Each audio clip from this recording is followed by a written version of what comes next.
Selamat malam, selamat datang di Sapa Indonesia Malam. Saudara, 3 hari lagi gencatan senjata yang diklaim Amerika Serikat terhadap Iran akan berakhir. Ketegangan di Selat Hormuz pun meningkat saat Iran kembali menutup jalur itu dan kapal berusaha melintas dikabarkan diserang. Sementara rencana perundingan putaran kedua antara Amerika Serikat dan Iran juga belum pasti. AS bilang Iran siap menghentikan pengayaan uranium, sementara Iran membantahnya. Iran bilang nuklir tak jadi bagian pembahasan dalam perundingan. Lalu akankah negosiasi putaran yang kedua benar-benar akan terlaksana dan menghasilkan kesepakatan damai? Topik ini bersama informasi lainnya akan jadi sorotan utama di Sapa Indonesia Malam hari ini. Saya Radi Saputro bersama Anda.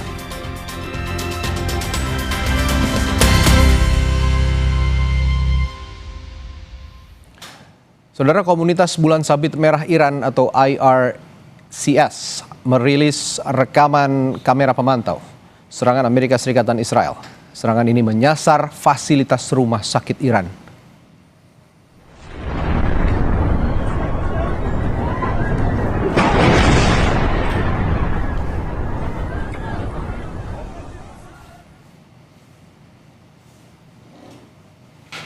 Bulan Sabit Merah Iran mengungkap rekaman serangan di rumah sakit ini belum pernah diungkap sebelumnya. Serangan itu merusak sejumlah fasilitas seperti bangsal dan ruang operasi. Para dokter dan tenaga medis lainnya berupaya mengevakuasi pasien di tengah serangan. Dan sebelumnya Iran menuduh AS dan Israel menargetkan infrastruktur sipil termasuk rumah sakit.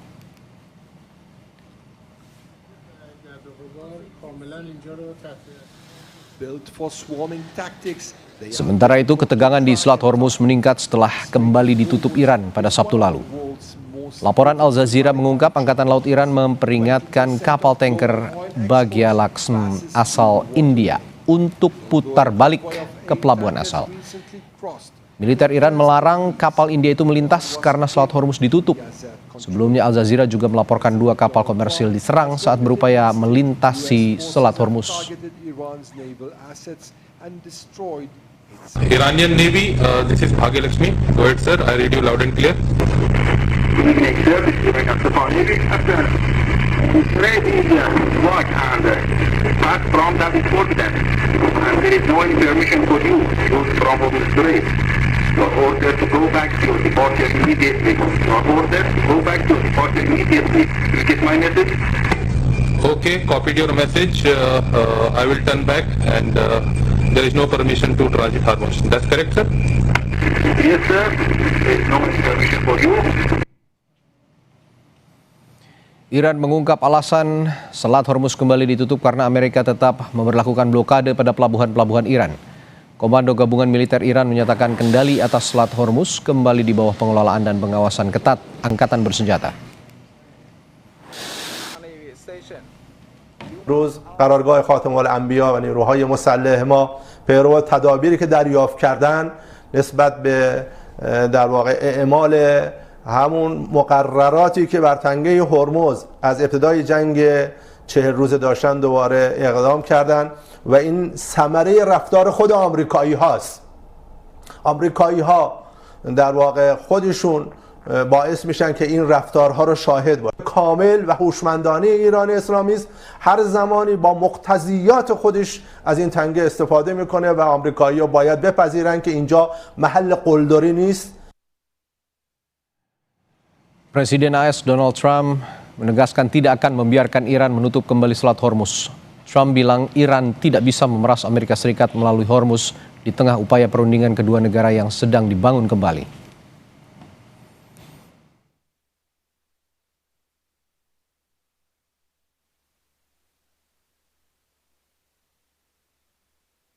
They wanted to close up the strait again, as they've been doing for years.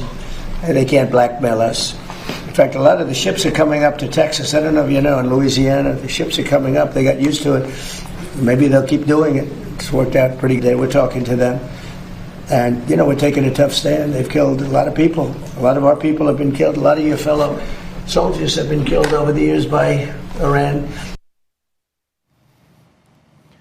Terkait Hormuz, Inggris dan Perancis akan memimpin misi militer internasional untuk memastikan kebebasan navigasi di Selat Hormuz segera setelah kondisi memungkinkan. Perdana Menteri Inggris menyebut misi pertahanan tersebut sepenuhnya bersifat damai untuk menjamin keamanan pelayaran komersial dan mendukung pembersihan ranjau. Lebih dari belasan negara telah menyatakan kesediaan mereka untuk mengirim peralatan militer ke Selat Hormuz setelah gencatan senjata berkelanjutan antara Iran dan Amerika Serikat disepakati. The mission that we're putting together is a defensive mission and that comes after a ceasefire. So that's why we brought the international group together to indicate how we will play our part. We agreed to accelerate our military planning. I can confirm that along with France, the UK will lead a multinational mission to protect freedom of navigation as soon as conditions allow.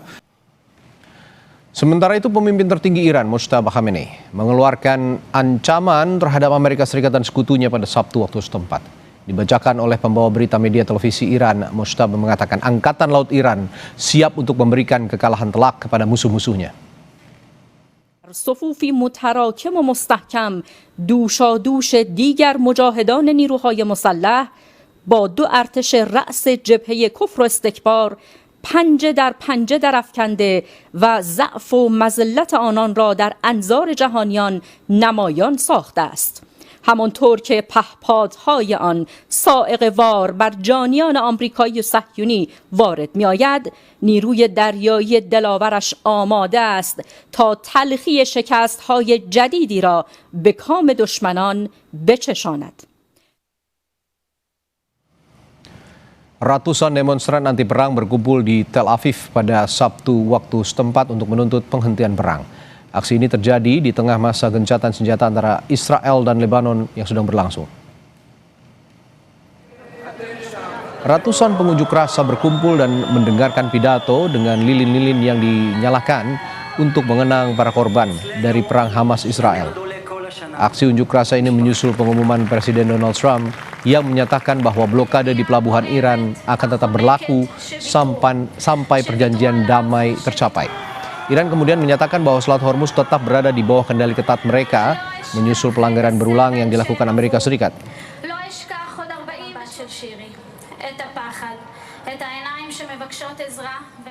Sementara itu, pasukan penjaga perdamaian PBB di Lebanon bergerak menuju posisi mereka di Lebanon Selatan pada Jumat waktu setempat, usai satu anggota mereka gugur dan 3 lainnya luka-luka.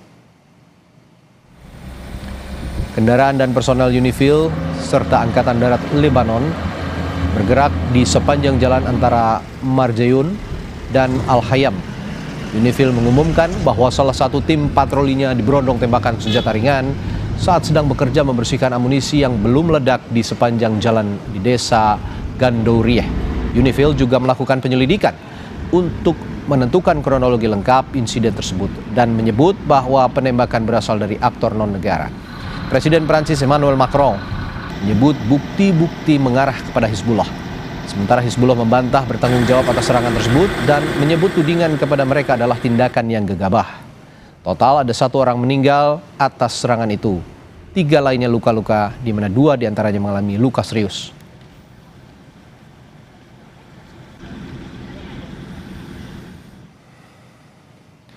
Naim Qassem, pemimpin Hizbullah, dalam sebuah pernyataan yang dibacakan oleh presenter televisi Al-Manar Lebanon, membantah dokumen yang diterbitkan oleh Departemen Luar Negeri Amerika Serikat yang diklaim oleh Trump sebagai isi perjanjian gencatan senjata antara Lebanon dan Israel.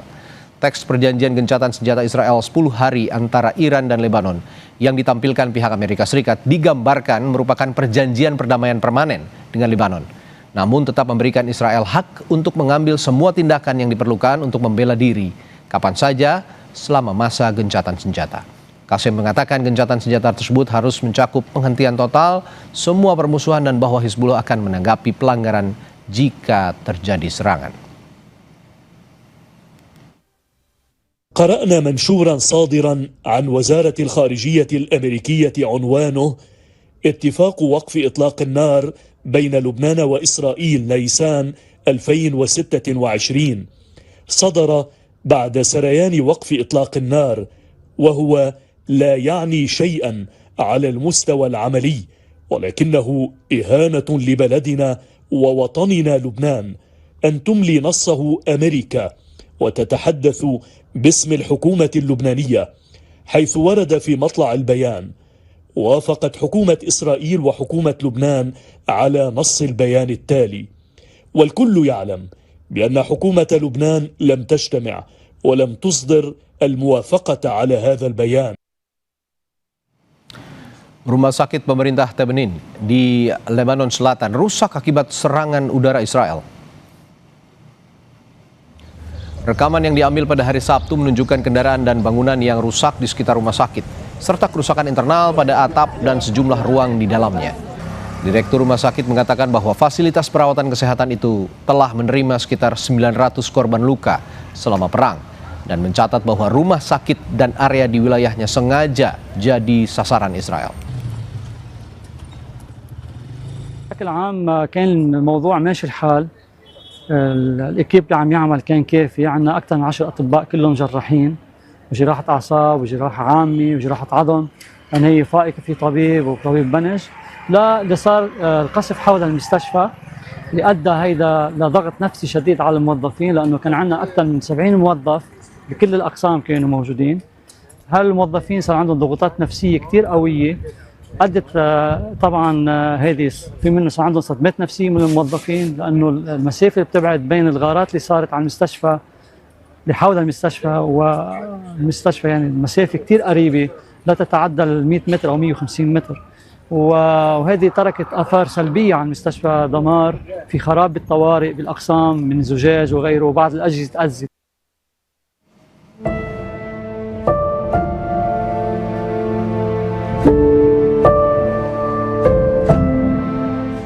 Di masa 10 hari gencatan senjata antara Israel dan Lebanon, warga di selatan Beirut mulai kembali ke rumah mereka.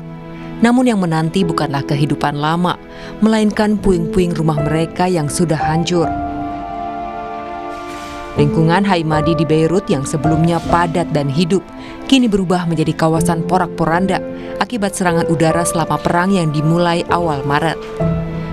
Bagi Imad Hamod, warga Beirut yang menjadi korban serangan Israel menyebut, kembali ke rumah berarti menghadapi kenyataan pahit. Kantor dan tempat tinggal keluarganya rusak parah akibat ledakan yang menghancurkan gedung di depannya. هلا أنا جيت الصبح على البيت بس ناطرة شوية الكهرباء لتجي لأنه بيتنا على التاسع ويتظبط الوضع وإن شاء الله نرجع ليش لا إذا في أمان وما أنا خوفانين من شيء. Sedangkan di kota Tire, Lebanon, rumah-rumah rata dengan tanah dan laporan korban hilang terus bertambah. Kota ini jadi sasaran dari serangan terakhir yang terjadi sebelum gencatan senjata terjadi.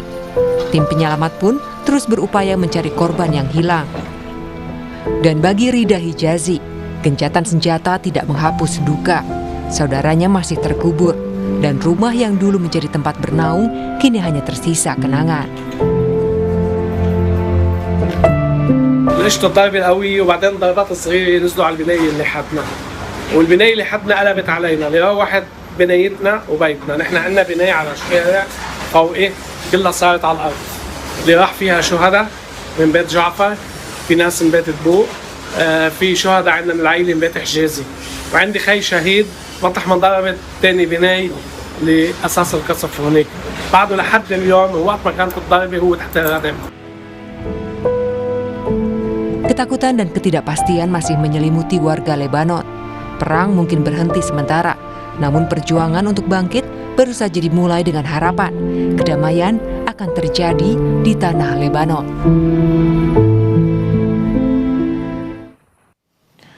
Tiga hari lagi gencatan senjata Amerika Serikat dan Iran berakhir, tapi titik terang soal negosiasi putaran kedua belum juga terungkap.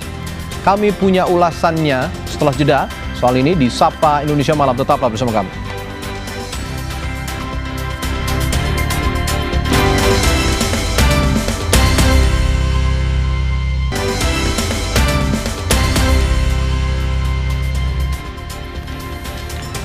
Saudara, negosiasi lanjutan antara Amerika Serikat dan Iran diselimuti ketidakpastian. bahasan Selat Hormuz hingga uranium yang dipercaya jadi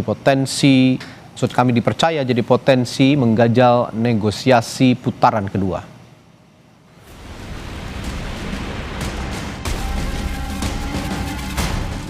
Putaran kedua negosiasi Amerika Serikat dan Iran terus dibayangi ketidakpastian. Tegangan kedua negara semakin kuat terasa, bukan karena serangan udara, tapi melalui konfrontasi di perairan. Pasalnya, Iran kembali menutup Selat Hormuz hanya beberapa jam setelah sempat membuka jalur itu secara terbatas. Alasannya karena Amerika Serikat masih memblokade pelabuhan dan kapal-kapal Iran. کامل و هوشمندانه ایران اسلامی است هر زمانی با مقتضیات خودش از این تنگه استفاده میکنه و آمریکایی‌ها باید بپذیرن که اینجا محل قلدری نیست. Sementara itu, Presiden Amerika Serikat Donald Trump memastikan akan tetap blokade pelabuhan dan kapal Iran di Selat Hormuz. Jika tak ada kesepakatan dalam negosiasi selanjutnya, Trump bilang tak akan memperpanjang gencatan senjata dan kembali menyerang Iran. But the blockade is going to remain. But maybe I won't extend it. So you have a blockade, and unfortunately we'll have to start dropping bombs again. Asa damai tercapai di negosiasi putaran kedua juga masih jauh panggang dari api. Saat AS dan Iran belum mencapai titik temu terkait pembahasan soal uranium. Trump mengklaim negosiasi akan berjalan cepat karena Iran sudah setuju sebagian besar kesepakatan, termasuk soal menghentikan pengayaan uranium. Trump bilang akan dapat semua debu nuklir atau material uranium yang diperkaya secara gratis. This process should go very quickly, and that most of the points are already negotiated and agreed to. You'll be very happy. The USA will get all nuclear dust. They will never have a nuclear weapon. Iran membantah klaim Trump dan menegaskan tak akan memindahkan uranium tersebut ke tangan siapapun. Iran menambahkan, isu pemindahan uranium tidak pernah menjadi bagian pembahasan dalam negosiasi. Iran ingin perang berakhir serta pencabutan sanksi dan kompensasi. اورانیوم غنی شده ایران به هیچ عنوان قرار نیست به جایی منتقل بشه. به همون اندازه که خاک ایران برای ما مهم هست و مقدس هست، این موضوع هم برای ما اهمیت داره. Gencatan senjata terhadap Iran yang sebelumnya diumumkan Trump pada 8 April lalu akan berakhir pada 22 April mendatang. Akankah kesepakatan tercapai sebelum kedua negara kembali saling serang? Saudara, 3 hari lagi gencatan senjata Amerika Serikat dan juga Iran berakhir. Sementara kepastian negosiasi putaran kedua terus dinanti. Lalu bagaimana strategi diplomasi kedua negara dan apa saja faktor yang bisa menggagalkan negosiasi selanjutnya? Kita bahas bersama pakar Timur Tengah Universitas Padjadjaran, Dina Wisnu, dan juga pengamat militer Center for Intermestic and Diplomatic Engagement, Said Anton Ali Abbas. Selamat malam, Mas Anton, Bu Dina. Malam. Iya, selamat malam. Ya, saya ke Mas Anton dulu. Apa saja Mas Anton kira-kira faktor yang berpotensi menggagalkan negosiasi putaran kedua dari kedua sisi, terutama di tengah Amerika Serikat dan Iran saling blokade di Selat Hormuz ini? Ya, setidaknya saya ngelihatnya ada 2 hal ya yang menjadi krusial. Yang pertama adalah memang negosiasi ini itu didasari dengan defisit trust gitu ya, dan ini diakuin gitu. Jadi bagaimana Kalibaf misalnya, ketua parlemen Iran itu mengakui saat bertemu dengan Vance bahwa Vance juga mengatakan bahwa mereka datang dengan niat baik, dan Kalibaf juga bilang mereka datang niat baik. Problemnya adalah tidak ada trust terhadap Amerika Serikat, dan Kalibaf kala itu menyatakan dengan tegas bahwa tugas utama sebelum kita negosiasi adalah bangun dulu trustnya gitu. Nah, itu yang kemudian kenapa kemudian perundingan ronde pertama itu hanya berakhir dengan cepat, karena Iran merasa Amerika itu tidak membangun trust pada awalnya. Justru yang dilakukan oleh Trump berulang kali melakukan ancaman, melayangkan ancaman kepada Iran. Itu yang satu. Yang kedua memang kemudian materinya gitu. Saya melihat ada 3 materi krusial yang kemudian bisa potensi menjadi deadlock. Yang pertama adalah tentu saja perang regional. Ini sedikit banyak memang ada indikasinya ketika misalnya ada perdamaian kemarin, ada gencatan senjata kemarin, lalu kemudian disambut oleh Menteri Luar Negeri Iran gitu ya, lalu juga dengan walaupun itu juga tidak berlangsung lama, kemudian Selat Hormuz kembali ditutup ya gitu. Itu yang pertama itu perang regional. Yang kedua tentu saja bicara tentang nuklir gitu. Ini terlepas Iran punya atau tidak punya gitu senjata nuklirnya. Yang ketiga tentu saja terkait Selat Hormuz dan terkait nuklir ini nih jauh lebih kompleks sebenarnya, karena ketika bicara tentang nuklir ini nanti akan bicara misalnya tentang bagaimana pencabutan sanksi, bagaimana kompensasi, lalu juga bagaimana aturan main ketika mereka melakukan gencatan senjata dan lain-lain. Ini jauh lebih kompleks, karena itulah kemudian bagi saya dua hal utama ini yang sangat punya potensi. Apakah kemudian nanti hari Rabu, kan ini ada kabarnya lah nanti Wapres dan juga tim delegasi Amerika Serikat akan datang lagi ke Islamabad pada hari Selasa ke Islamabad, dan kalau misalnya itu bisa deal maka hari Rabu akan ada tanda tangan. Trump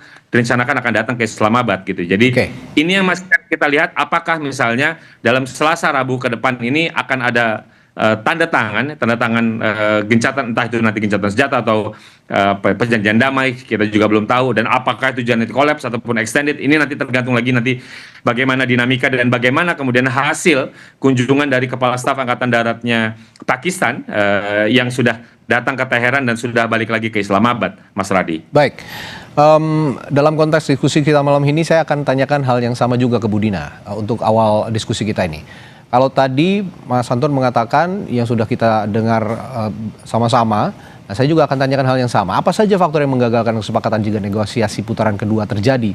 Budina, Anda punya pendapat lain selain yang diungkapkan Mas Anton tadi?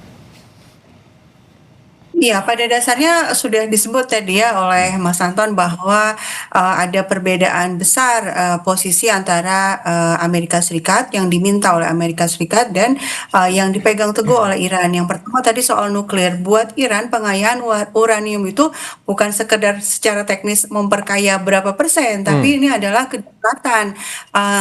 Iran tidak mau diatur-atur oleh pihak lain, karena apa yang dilakukan terkait nuklir itu sudah sesuai dengan NPT, sudah sesuai dengan perjanjian di bawah PBB mengenai apa saja yang boleh dan tidak boleh dilakukan.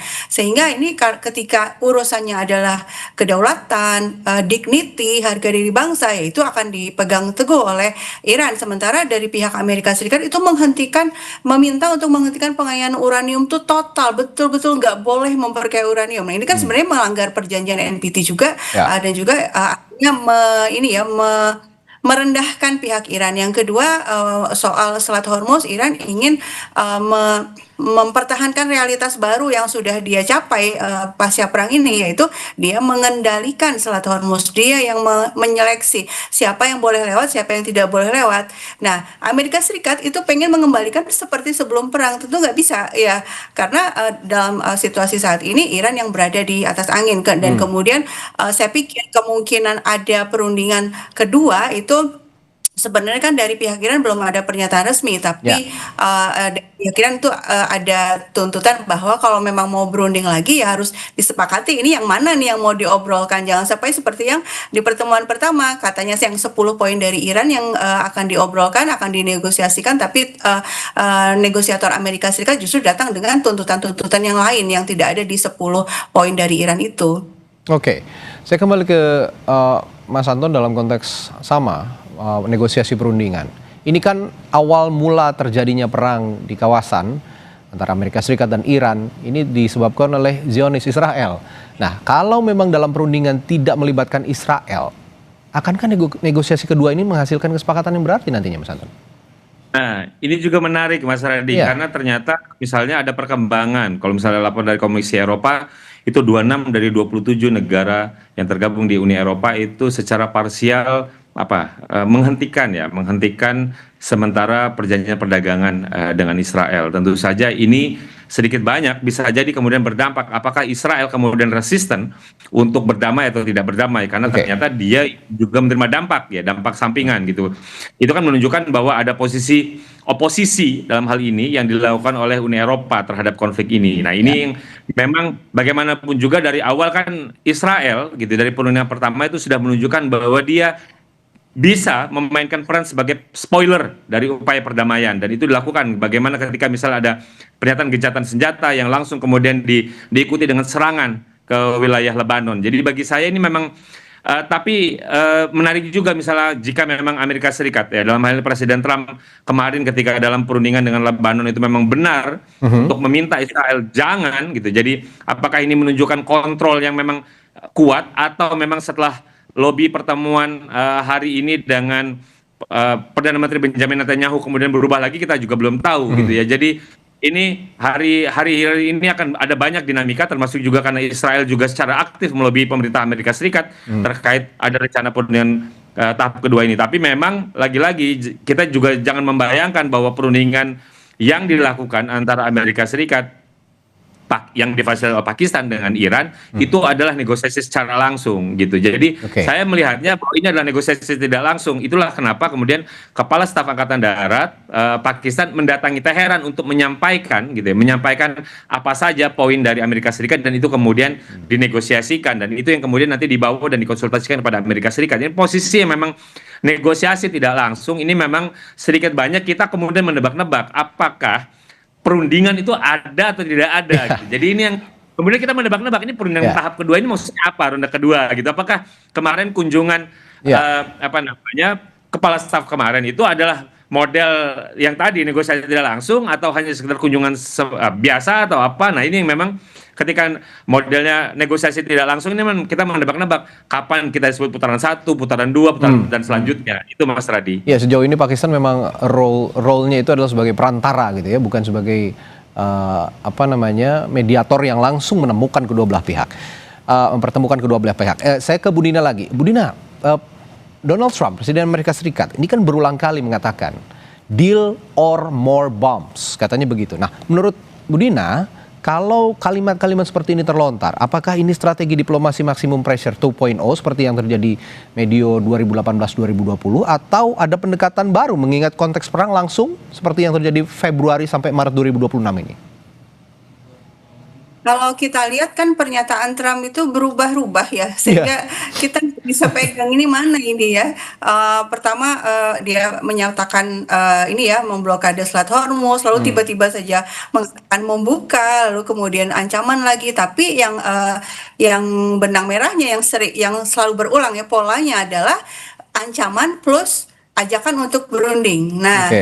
Ajakan untuk berunding ini menunjukkan bahwa memang Trump itu ingin berunding gitu ya, ingin agar ada kesepakatan yang bisa membuat dia mengakhiri perang dengan cara yang terhormat gitu ya, dia tidak kehilangan muka. Nah, masalahnya pihak Iran tidak mau dengan tekanan seperti ini, meskipun diancam ya tetap Iran itu bertahan dengan yang dia inginkan, yaitu yang tadi itu ya, bahwa dia harus tetap dibolehkan untuk melakukan penganyaan uranium di bawah pengawasan PBB, dan kemudian juga Selat Hormuz dia tetap ingin mengendalikan Selat Hormuz, dan juga ingin perang itu berhenti total, bukan gencatan senjata. Kalau gencatan senjata kan masih ada resiko untuk diserang lagi. Yang diinginkan Iran itu penghentian total. Nah, tadi juga terkait dengan Israel, Iran itu tidak mengakui Israel sebagai negara gitu ya, sehingga memang tidak mungkin ada perundingan langsung antara Iran dengan Israel. Tapi Israel itu di tanda kutip ditembak Iran dengan cara ini dia memasukkan syarat soal Libanon gitu ya. Iran meminta agar serangan dihentikan di seluruh kawasan termasuk Libanon, karena buat Iran sebenarnya tujuan perjuangannya selama ini ya, dia melakukan perlawanan terhadap Amerika meskipun disanksi, diembargo, itu kan sebenarnya dalam rangka untuk membantu Palestina. Dia masih terus bertahan untuk memberikan bantuan senjata. Nah, dengan cara meminta agar Amerika Serikat menekan Israel tidak lagi menyerang Libanon, itu cara yang dilakukan Iran secara tidak langsung ya untuk melawan Israel. Tapi kita lihat bagaimana Trump sudah pakai huruf besar gitu ya, prohibited gitu ya, melarang Israel untuk menyerang Libanon, tapi kan dilanggar lagi. Sebenarnya kan Trump itu nggak berdaya ya di hadapan Netanyahu. Ya, ini inkonsistensi Donald Trump yang polanya sudah dibaca oleh Mbak Dina ya, Bu Dina ya, ada ancaman lalu ajakan perundingan, ancaman dan ajakan perundingan ini berulang, dan kita tidak tahu apakah nanti ujungnya ini di perundingan kedua akan juga menghasilkan sesuatu atau tidak. Tapi saya ke Mas Anton begini, kalau kata Bu Dina, ya betul bahwa Iran tidak mengakui Israel sebagai sebuah negara, tapi di sisi lain Lebanon sendiri tidak langsung berkonflik dengan Israel. Yang berkonflik dengan Israel itu adalah Hizbullah. Ini adalah kelompok komunitas dan juga simpatisan politik begitu ya di Lebanon yang memang populasinya cukup besar, sekitar 20% di Lebanon. Nah, tapi yang ingin saya tanyakan, Iran ini kan bersekutu dengan Hizbullah yang bukan negara begitu, dan Houthi juga. Nah, apakah ini juga akan jadi ganjalan di perundingan kedua atau tidak? Saya akan tanyakan hal itu, tapi jangan dijawab dulu, Mas Anton. Nanti akan saya tanyakan setelah jeda di Sapa Indonesia Malam.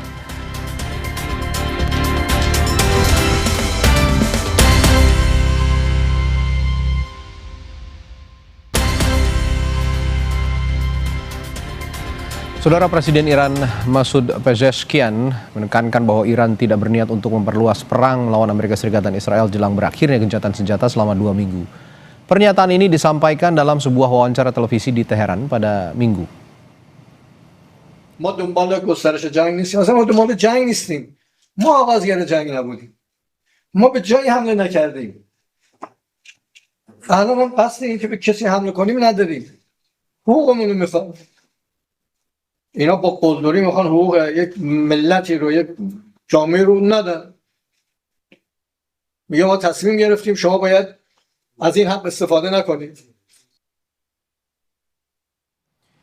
Ya, kita lanjutkan lagi perbincangan bersama Ibu Dina Sulaiman dan juga Mas Anton Ali Abbas. Tadi saya sebelum jeda bertanya ke Mas Anton soal posisi Hizbullah dan Houthi. Apakah ini akan juga jadi ganjalan perundingan kedua antara Iran dan Amerika Serikat, mengingat Hizbullah dan Houthi ini bukan sebuah negara, melainkan komunitas ataupun aliran politik tertentu begitu, Mas Anton? Ya, saya sih melihatnya Iran punya kontrol yang baik ya, kerjasama kontrol yang baik terhadap dua kelompok ini, baik itu Hizbullah maupun Houthi gitu. Jadi serangan-serangan yang mereka lakukan itu kan juga atas dasar solidaritas mereka kepada kondisinya Iran diserang gitu ya. Jadi saya tidak melihatnya bahwa mereka akan menjadi spoiler gitu. Justru memang Iran yang menjadi spoiler. Justru ya, jadi kalau tadi saya ingin menambahkan terkait ucapannya Mbak Dina bahwa memang si Trump ini memang Presiden Trump ini kan memang dari sisi pernyataan memang berubah-ubah, tapi saya khawatirnya justru ada potensi eskalasi yang akan membesar. Kenapa? Karena gejalanya itu justru terjadi penguatan militer ke kawasan, karena ada pasukan yang ditambah, lalu juga ada aset kapal yang ditambah gitu. Jadi dengan kata lain, ketika kita terjadi ada pergeseran kekuatan militer ke kawasan, bisa jadi memang pause ini digunakan oleh Trump untuk persiapan serangan darat mungkin gitu ya. Tentu saja itu yang kita sangat hindari. Tapi lagi-lagi kalau misalnya saya ngelihat gejalanya Trump cukup serius untuk kemudian melakukan pergeseran, karena itu kan sebenarnya adalah gestur, sebuah indikasi gitu. Jadi kalau memang Trump ingin berdamai, tentu saja dia tidak perlu repot-repot menggeser pasukan. Justru kan ini pergeseran pasukan cukup serius malah di jeda saat ini. Itu sih Mas. Jadi yang pertama adalah kalau terkait dua aktor non negara tadi, Houthi dan Hezbollah, saya tidak melihat bahwa kemudian mereka akan potensi jadi spoiler. Justru yang jadi spoiler saya melihatnya adalah potensinya adalah pada Israel, Mas Radi. Baik, menarik sekali Bu Dina bahwa beberapa waktu yang lalu Menteri Luar Negeri Iran Abbas Araghchi sempat tercetus kalimat bahwa jika perwakilan Rusia dan Tiongkok akan ikut turun dalam proses negosiasi, mungkin kondisinya akan berbeda dan kata sepakat ya meskipun tidak mudah untuk dicapai, tapi akan lebih mudah jalannya untuk mencapai kata sepakat. Nah, menurut analisis Anda, akankah perwakilan Rusia dan Tiongkok ikut turun bersama Pakistan jika negosiasi kedua terjadi, dan seberapa perlu mereka langsung ikut hadir di sana? Ya, yang pertama mengenai kehadiran mediator ya dalam sebuah perundingan, itu harus dua pihak yang berkonflik ini sama-sama terima gitu ya. Nah, sekarang apakah Amerika Serikat menerima Rusia jadi mediator? Apakah menerima kalau China jadi mediator? Saya tidak yakin, karena ada ego juga ya, ada gengsi juga, kok bisa China yang malah menjadi mediator gitu kan. Yang kedua, saya pikir situasi yang saat ini terjadi itu buat Cina sebenarnya tidak gawat-gawat amat ya. Artinya buat Cina suplai minyak dan gasnya masih tetap lancar karena hubungan baiknya dengan Iran, dan juga selain kalau tidak bisa Selat Hormuz juga masih bisa lewat jalan darat. Jadi produk-produk negara, dari China ke Iran, Iran ke China itu masih bisa lewat, sehingga China ini lebih sikapnya lebih konservatif ya. Dia cukup duduk tenang melihat bagaimana Trump kerepotan dengan situasi yang ada sekarang. Dan saya ingin menambahkan sedikit soal Ansarullah dan atau yang sering disebut Houthi dan Hizbullah ini. Kalau kita lihat pada tanggal 28 Februari itu, Trump itu kan menyatakan alasan perangnya itu macam-macam ya. Ada soal nuklir lah, ini. Tapi juga dia menyebutkan bahwa Iran ini mendukung terorisme, tanda kutip. Yang dimaksud terorisme adalah Hizbullah dan Ansarullah ini ya.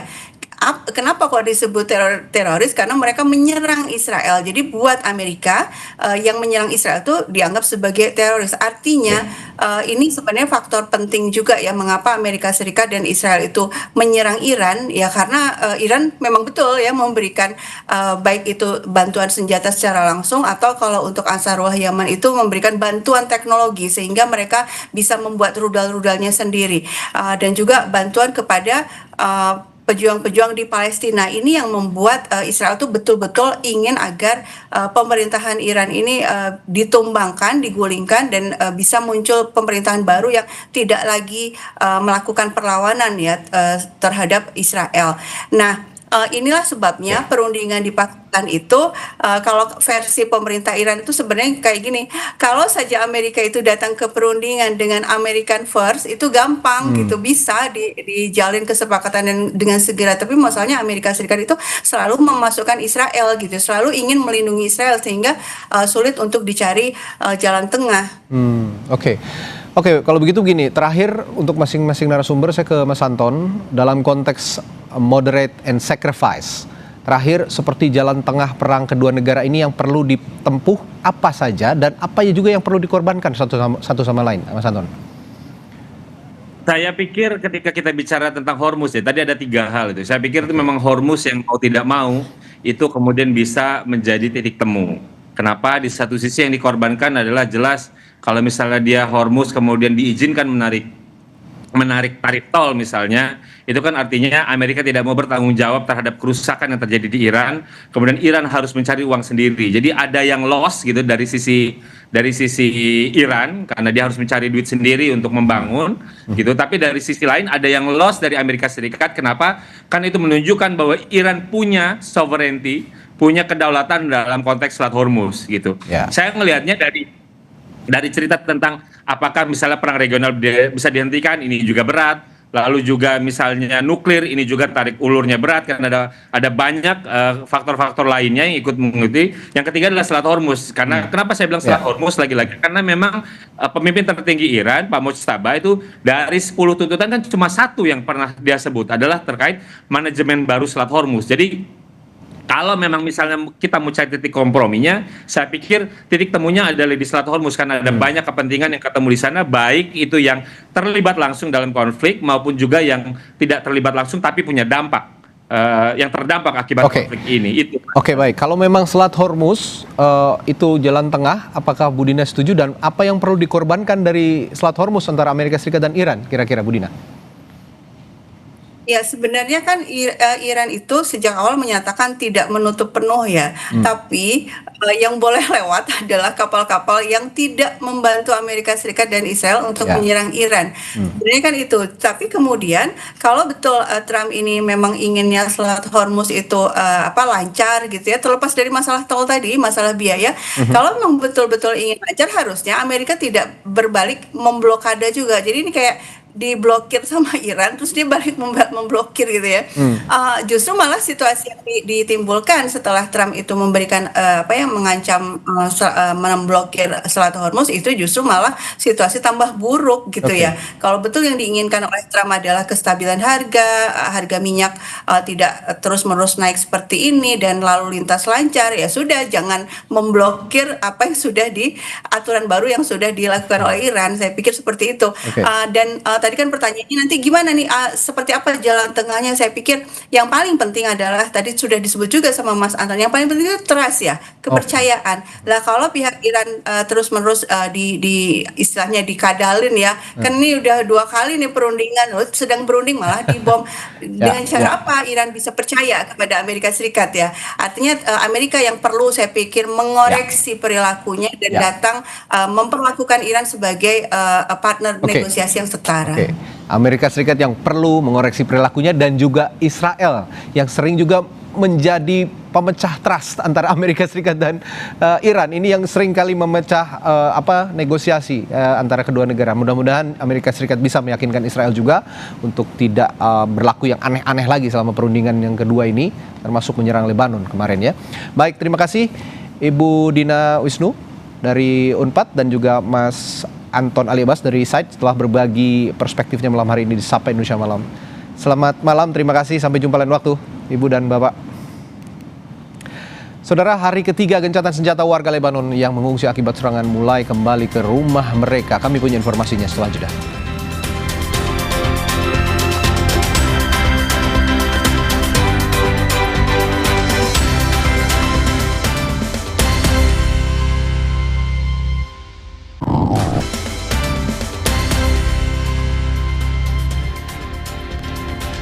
Saudara, warga yang mengungsi dari Lebanon Selatan memeriksa rumah mereka di Lebanon Selatan pada hari ketiga gencatan senjata antara Lebanon dan Israel.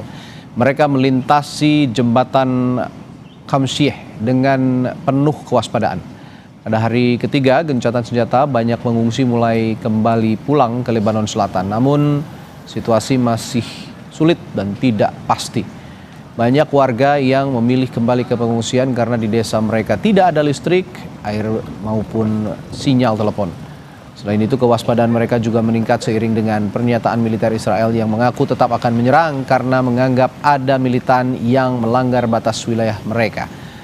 Warga merasa tidak aman karena perang bisa pecah kapan saja dan tidak ada jaminan gencatan senjata bertahan lama.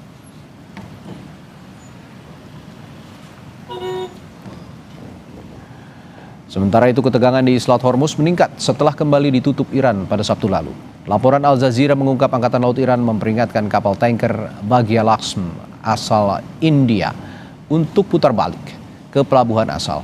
Militer Iran melarang kapal India itu melintas karena Selat Hormuz ditutup.